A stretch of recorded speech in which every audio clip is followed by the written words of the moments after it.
سعودی عرب میں نئے مفتی اعظم کا اعلان کر دیا گیا۔ وزیر اعظم پاکستان نے روشن معیشت بجلی پلان کا اعلان کر دیا۔ پاک فضائیہ کے قیام میں پولینڈ کا کیا اہم ترین کردار تھا؟ بنگلہ دیش میں حاضر سروس فوجی افسران کی شامت آ گئی۔ بسم اللہ الرحمن الرحیم۔ السلام علیکم ناظرین، آپ دیکھ رہے ہیں خبرگام اور میں ہوں احتشام الرحمان۔ ناظرین، سعودی عرب کے شاہ سلمان بن عبدالعزیز نے شیخ ڈاکٹر صالح بن فوزان بن عبداللہ الفوزان کو سعودی عرب کا نیا مفتی اعظم مقرر کر دیا ہے۔ یہ تقرری 23 اکتوبر کو شاہی فرمان کے ذریعے عمل میں لائی گئی ہے۔ سعودی پریس ایجنسی کے مطابق سعودی فرمانروا شاہ سلمان بن عبدالعزیز نے شیخ ڈاکٹر صالح بن فوزان کو مملکت کا نیا مفتی اعظم مقرر کرنے کا شاہی حکم نامہ جاری کر دیا ہے۔ یہ تقرری ولی عہد شہزادہ محمد بن سلمان کی سفارش پر کی گئی ہے۔ شاہی حکم نامے کے مطابق شیخ صالح بن فوزان مفتی اعظم اور سعودی عرب کی سینئر علماء کونسل کے چیئرمین اور general presidency for scientific research and افتاء کے بھی سربراہ ہوں گے اور ان کا عہدہ وزیر کے برابر ہوگا۔ واضح ہے کہ یہ تقرری سابق مفتی اعظم شیخ عبدالعزیز کے انتقال کے بعد عمل میں آئی ہے اور شیخ عبدالعزیز الشیخ 23 ستمبر کو 84 برس کی عمر میں وفات پا گئے تھے۔ وہ 1999 سے مملکت کے مفتی اعظم کے طور پر خدمات سر انجام دے رہے تھے اور ان کا شمار اسلامی دنیا کے معتبر علماء کرام میں ہوتا تھا۔ ناظرین، سعودی عرب سے ہی اہم ترین خبر ہے کہ سعودی عرب میں بڑا کریک ڈاؤن شروع کر دیا گیا ہے راشی افسران کے خلاف، اور سعودی عرب میں احتساب اور انسداد بدعنوانی کی اتھارٹی جسے نزاہا کہا جاتا ہے، اس کی کارروائی کے دوران مختلف وزارتوں اور اداروں کے سرکاری 17 اہلکاروں یا افسران کو بدعنوانی کے الزامات میں گرفتار کر لیا گیا ہے۔ سعودی میڈیا کے مطابق گرفتار اہلکاروں پر رشوت، اختیارات کے ناجائز استعمال اور سرکاری فنڈز میں خورد بورد جیسے سنگین الزامات عائد کیے گئے ہیں۔ نزاہا اتھارٹی کے بیان کے مطابق وزارت صنعت و معدنی وسائل کے ایک اہلکار نے ایک غیر ملکی سرمایہ کار کمپنی کو غیر قانونی طور پر کرشر لائسنس جاری کرنے کے لیے مبینہ طور پر 16 لاکھ سعودی ریال رشوت دی تھی۔ ایک اور سعودی شہری کو 85,000 ریال رشوت لینے پر گرفتار کیا گیا، جو مجموعی طور پر 1,10,000 ریال کی طے شدہ رشوت کا حصہ تھا، تاکہ ایسی زرعی زمین کے خلاف ڈیمولیشن آرڈر منسوخ کرایا جا سکے جس کی کوئی ملکیتی دستاویز موجود نہیں تھی۔ اسی علاقے میں 2 بلدیاتی اہلکاروں کو بھی اسی نوعیت کی رشوت لینے پر حراست میں لیا گیا ہے۔ ایک اور کیس میں گورنریٹ میونسپلٹی کے ملازم کو 1,95,000 ریال رشوت لینے کے الزام میں گرفتار کیا گیا، جو اس نے ایک تجارتی ادارے کو غیر قانونی طور پر ٹھیکہ دینے کے بدلے میں وصول کیے تھے۔ اسی طرح وزارت دفاع کے ایک افسر کو بھی گرفتار کیا گیا ہے، جو مبینہ طور پر خواتین سے ملازمت دلانے کے وعدے پر رقم وصول کرتا تھا۔ سعودی عرب کی نزاہا اتھارٹی نے مزید بتایا کہ زکوٰۃ، ٹیکس اور کسٹمز اتھارٹی کے ایک اہلکار کو ایئرپورٹ پر متعدد کسٹم خلاف ورزیوں کے انکشاف کے بعد حراست میں لے لیا گیا ہے، اور نزاہا اتھارٹی کے ترجمان نے کہا کہ نزاہا بدعنوانی کے خاتمے کے اپنے مشن پر قائم ہے اور جو بھی سرکاری عہدے کو ذاتی مفاد کے لیے استعمال کرے گا اسے ذمہ دار ٹھہرایا جائے گا، چاہے وہ عہدہ چھوڑ بھی چکا ہو۔ ناظرین، آج حکومت پاکستان نے بڑا اعلان کیا ہے۔ وزیر اعظم شہباز شریف نے ملک کی صنعت اور زراعت کی ترقی کے لیے روشن معیشت بجلی پیکج کا اعلان کر دیا۔ وزیر اعظم شہباز شریف نے صنعتی اور زرعی شعبے کے ماہرین اور کاروباری برادری کے وفد سے ملاقات میں اس پیکج کا اعلان کیا۔ پیکج کے تحت صنعتوں اور کسانوں کو آئندہ 3 سالوں یعنی نومبر 2025 سے اکتوبر 2028 میں رعایتی قیمت پر اضافی بجلی فراہم کی جائے گی۔ وزیر اعظم نے کہا کہ صنعتی شعبے کو 34 روپے اور زرعی شعبے کو 38 روپے پر ملنے والے یونٹس کی قیمت کو خاطر خواہ کم کر کے اضافی یونٹس فراہم کیے جائیں گے، اور آئندہ 3 برسوں میں پورا سال صنعتی اور زرعی شعبے کو اضافی بجلی 22 روپے 98 پیسے فی یونٹ کی قیمت پر ہی فراہم کی جائے گی۔ شہباز شریف نے کہا کہ روشن معیشت بجلی پیکج کے تحت فراہم کی جانے والے بجلی کا بوجھ نہ تو گھریلو صارفین اور نہ ہی کوئی دیگر شعبہ اٹھائے گا۔ وزیر بجلی سردار اویس لغاری اور ان کی ٹیم کی اس پیکج کی تیاری کے لیے کاوشیں لائق تحسین ہیں۔ وزیر اعظم شہباز شریف نے کہا کہ ملکی معیشت کی ترقی اور روزگار میں اضافے کے لیے صنعت اور زراعت کی ترقی انتہائی ضروری ہے، اور ملکی صنعتوں اور زرعی شعبے کی خطے میں مسابقت بڑھانے اور کاروباری سہولیات میں اضافے کے لیے حکومت پاکستان ہر ممکن اقدامات کر رہی ہے۔ وزیر اعظم نے کہا کہ گزشتہ برس موسم سرما میں دیے جانے والے پیکج کے تحت صنعتی اور زرعی شعبے نے 410 گیگا واٹ اضافی بجلی استعمال کی، جس کی بدولت صنعتوں کا پہیہ چلا، برآمدات میں اضافہ ہوا اور روزگار کے مواقع پیدا ہوئے۔ انہوں نے کہا کہ معاشی بحران سے معاشی استحکام کا سفر کٹھن ضرور تھا، لیکن معاشی ٹیم کی محنت اور آپ سب کے تعاون سے یہ ممکن ہوا۔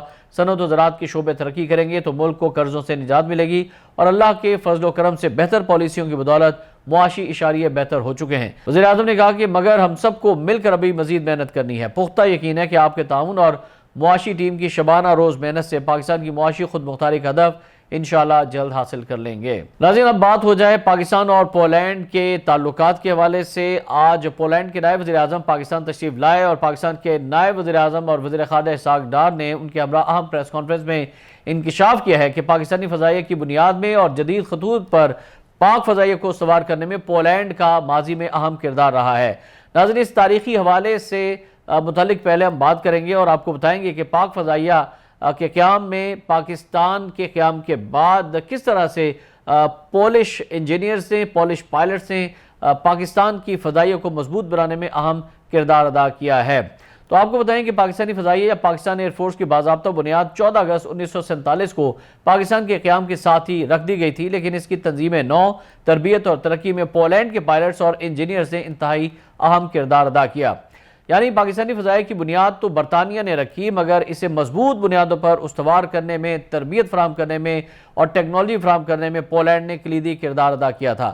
1947 میں تقسیم ہند کے وقت رائل انڈین ایئر فورس کو 2 حصوں میں بانٹ دیا گیا تھا۔ بھارت کو تقریباً 70% حصہ ملا تھا، جبکہ پاکستان کو صرف 30% حصہ ملا، اور وہ بھی زیادہ تر پرانے جہازوں اور محدود تربیت یافتہ عملے پر مشتمل تھا۔ اس وقت پاکستان کے پاس صرف 16 تربیتی طیارے، 3 ایئر بیسز راسکوٹ، لاہور، پشاور اور تقریباً 150 افسران اور ہوا باز تھے۔ یعنی پاکستانی فضائیہ کے پاس تجربے اور تکنیکی مہارت کی شدید کمی تھی۔ ناظرین، پاکستان ایئر فورس کو جدید ترین خطوط پر استوار کرنے میں پولینڈ کے ماہرین کا اہم کردار رہا ہے۔ 1948 سے 1952 کے درمیان پاکستان نے پولینڈ کے سابق فضائی افسران کی خدمات حاصل کی، جو دوسری جنگ عظیم میں برطانیہ کی رائل ایئر فورس میں ان کی جانب سے جنگ عظیم دوئم میں شرکت کر چکے تھے اور لڑائی میں شامل رہے تھے۔ ان میں سے کئی لوگ کمیونسٹ پولینڈ واپس نہیں جانا چاہتے تھے، اس لیے انہوں نے پاکستان کی پیشکش قبول کر لی، جن میں پولینڈ کے اہم پائلٹ ولادیسیلا ویٹورووچ بھی شامل تھے، جن کے ہمراہ متعدد سابق پولش افسران، ایئر فورس کے افسران، انجینئرز 1948 میں پاکستان تشریف لائے۔ ابتدائی تربیت، طیاروں کی دیکھ بھال اور تکنیکی نظام کو انہوں نے پاکستان ایئر فورس کے لیے منظم کیا اور پی اے ایف کے چیف انجینئر اور بعد میں اسپارکو کے بانی ارکان میں بھی وہ شامل ہوئے۔ اس طرح ولادیسیلا کو پاکستان میں پولش بابائے خلا بھی کہا جاتا ہے۔ ناظرین، آپ کو بتائیں کہ پولش پائلٹ اور انجینئر ولادیسیلا کی اہلیہ اینا نے بھی بطور انسٹرکٹر پی ایف میں اور بعد میں اسپارکو میں خدمات سے انجام دی۔ ان دونوں میاں بیوی کے علاوہ تقریباً 30 کے قریب پولش پائلٹس اور انجینئرز پاکستان تشریف لائے، جنہوں نے پاکستانی پائلٹس کو تربیت دی، فلائٹ اسکولز قائم کیے، پی ایف تکنیکی مینوئلز تیار کیے اور تنظیمی ساخت کو جدید خطوط پر استوار کیا۔ پاکستان ایئر فورس اگرچہ ہم کہہ سکتے ہیں کہ بنیاد اس کی برطانیہ کے نظام پر رکھی گئی تھی، لیکن اسے ایک پیشہ ور، خود مختار اور مؤثر فضائی قوت بنانے میں پولینڈ کے ماہرین کا کردار انتہائی اہم تھا، اور ان کے تعاون کے بغیر پاکستانی فضائیہ اتنی تیزی سے ترقی نہ کر پاتی جتنی آج پاکستان جس مقام پر ہے۔ ناظرین، آج اسی حوالے سے نائب وزیر اعظم اور وزیر خارجہ اسحاق ڈار نے کہا ہے کہ پاک فضائیہ کی بنیاد رکھنے میں پولینڈ نے اہم کردار ادا کیا اور دونوں ممالک کے درمیان تاریخی اور منفرد تعلقات قائم ہیں۔ اسلام آباد میں پاکستان اور پولینڈ کے نائب وزیر اعظم نے مشترکہ نیوز کانفرنس کی، اور اس دوران اسحاق ڈار کا کہنا تھا کہ پاکستان پولینڈ کے ساتھ تعلقات کو بہت اہمیت دیتا ہے اور دونوں ممالک کے درمیان تاریخی اور منفرد تعلقات قائم ہیں۔ انہوں نے کہا کہ نائب وزیر اعظم پولینڈ رادوسواف سیکورسکی کے دورے کا خیر مقدم کرتے ہیں اور پاک فضائیہ کی بنیاد رکھنے میں پولینڈ کا جو اہم کردار ہے اس پر ہم ان کا شکریہ بھی ادا کرتے ہیں۔ پاکستان پولینڈ کو اپنا اہم شراکت دار تصور کرتا ہے، جبکہ دونوں ممالک کے درمیان تجارت اور تعاون کے فروغ کے مواقع موجود ہیں۔ ان کا کہنا تھا کہ مذاکرات میں دو طرفہ تعلقات کو مزید مستحکم کرنے پر اتفاق ہوا ہے، اور اس دوران افغان سرزمین سے ہونے والی دہشت گردی کا معاملہ بھی زیر غور آیا۔ پاکستان اور پولینڈ دونوں ممالک دہشت گردی سے نمٹنے کے حوالے سے تعاون کو بھی آگے بڑھانے جا رہے ہیں۔ انہوں نے کہا کہ پولینڈ کے نائب وزیر اعظم نے بھارتی جارحیت پر تشویش ظاہر کی اور کشمیر پر پاکستان کے اصولی موقف کی تائید کی ہے۔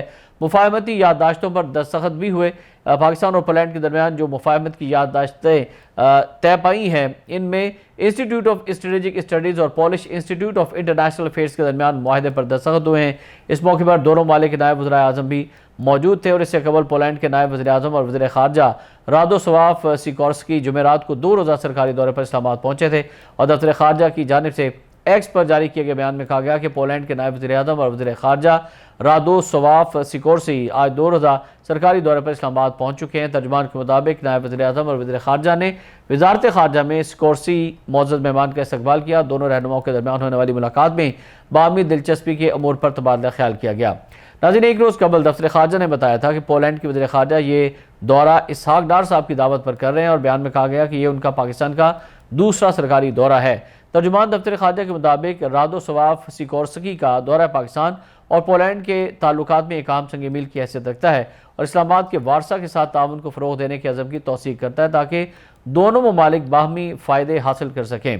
جولائی میں پاکستان اور پولینڈ نے اعلیٰ سطح کے دوروں، پارلیمانی روابط اور مذاکرات کے ذریعے تعاون بڑھانے پر اتفاق کیا تھا، اور یہ فیصلہ دونوں ممالک کے درمیان وارسا میں ہونے والے 9ویں دو طرفہ سیاسی مشاورت کے دوران کیا گیا تھا۔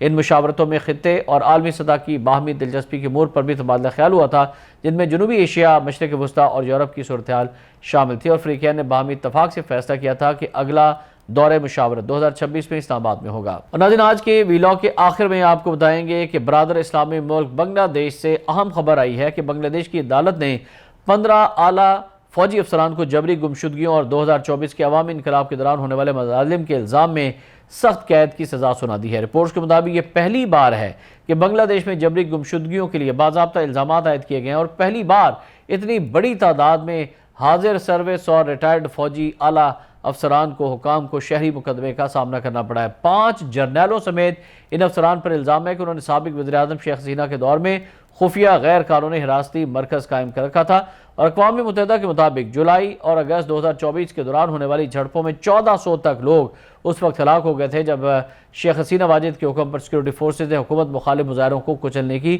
کوشش کی تھی، جس